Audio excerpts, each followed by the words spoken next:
খসড়া তালিকায় ত্রুটি, বহু জীবিত ভোটার এখন মৃত। বিএলওদের শোকজ, ভুলের দায় এড়াতে মরিয়া কমিশন। সোমবার পর্যন্ত ছিলেন জীবিত, মঙ্গলবার খসড়া ভোটার তালিকা প্রকাশের পরেই জীবিত হওয়া সত্ত্বেও হয়ে গেলেন মৃত।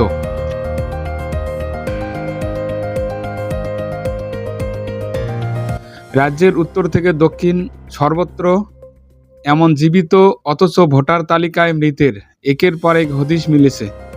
কিন্তু তারা হঠাৎ কিভাবে মারা গেলেন, দায় কার? এইসব ভোটারের দায় নিতে হবে কমিশনকেই। তবে কমিশন কিন্তু এসব ভুলের দায় ঠেলছে বুথ লেভেল অফিসারদের উপরেই।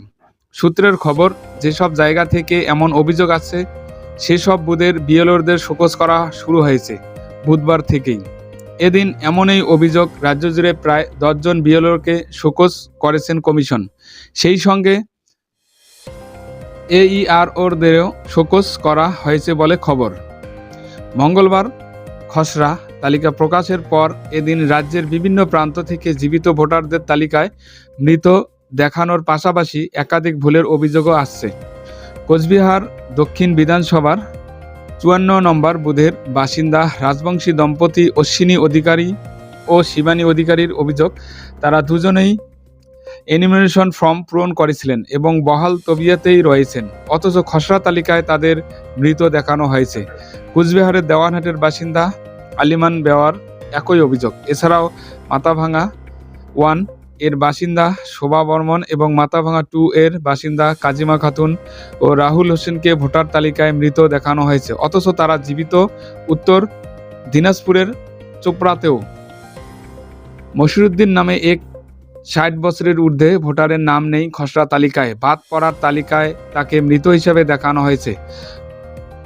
দক্ষিণবঙ্গ একাধিক জীবিত ভোটার আপাতত মৃত। পূর্ব বর্ধমানের কালনার আমলাপুরের বাসিন্দা পূর্ণ সাহাকেও মৃতের তালিকায় রাখা হয়েছে। এছাড়াও দক্ষিণ 24 পরগনা রাজপুর সোনারপুর পৌরসভার 23 নম্বর ওয়ার্ডের মানিকপুরের বাসিন্দা পিন্টু দাস জীবিত, যদিও খসড়া তালিকায় তার নাম ওঠেনি, নাম গিয়েছে বাদের খাতায়। পেশায় ভ্যান চালক পিন্টু বলেন, আমি আর বাবা দুজনেই ফর্ম ফিল আপ করেছিলাম, বাবার নাম খসড়া তালিকায় উঠেছে আর আমি নাকি মৃত। এছাড়াও পশ্চিমবঙ্গ থেকে ঝাড়খণ্ডে চলে গিয়েছেন চুঁচড়ার বাসিন্দা দেবময় ভট্টাচার্য ও তার স্ত্রী, স্থানান্তরিত ভোটার হিসাবে সংশ্লিষ্ট ফর্ম পূরণ করেছিলেন, কিন্তু খসড়া তালিকা অনুযায়ী দেবময় বাবু মৃত হিসাবে দেখানো হয়েছে। শুধু জীবিত ভোটারকেই মৃতের তালিকায় দেখানোই নয়, আরও একাধিক অসঙ্গতি রয়েছে খসড়া তালিকায়। বাঁকুড়া শহরের 70 নম্বর বুথের বাসিন্দা রাজুদের নামের পাশে এক মহিলার ছবি ছাপা হয়েছে বলে অভিযোগ। আবার পূর্ব মেদিনীপুরের খুলনার কাশিমউদ্দিন গাজীর মেয়ের নাম মহিষা দলের খসড়া ভোটার তালিকায় মনা দাস অধিকারী হিসাবে উল্লেখ করা রয়েছে। 24 পরগনায় হিয়ারিংয়ে 46 লক্ষ। ধাপে ধাপে এসআইআর শুনানির আর্জি পর্ষদের, যদিও কমিশনের দাবি বিএলওদের ভুলের কারণেই এই বিপত্তি। তার জেরে এদিন দার্জিলিং শিলিগুড়ির একজন, মাটিগাড়া নকশালবাড়ির এক, কোচবিহারের দক্ষিণ বিধানসভার 3 জন এবং হুগলির ডানকুনি ও চণ্ডীতলার এক বিএলওকে শোকজ করা হয়েছে। এসব কেন্দ্রের ইআরওদের থেকেও রিপোর্ট চাওয়া হয়েছে। শোকজের মুখে পড়েছেন ইআরওরাও।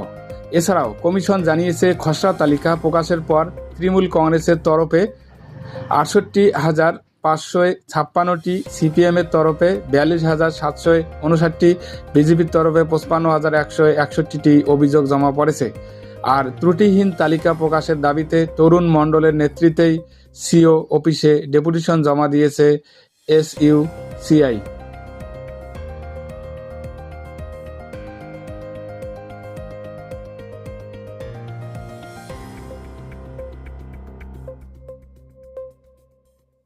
Please subscribe my channel. আমার ভিডিও দেখার জন্য তোমাদের সবাইকে অসংখ্য ধন্যবাদ।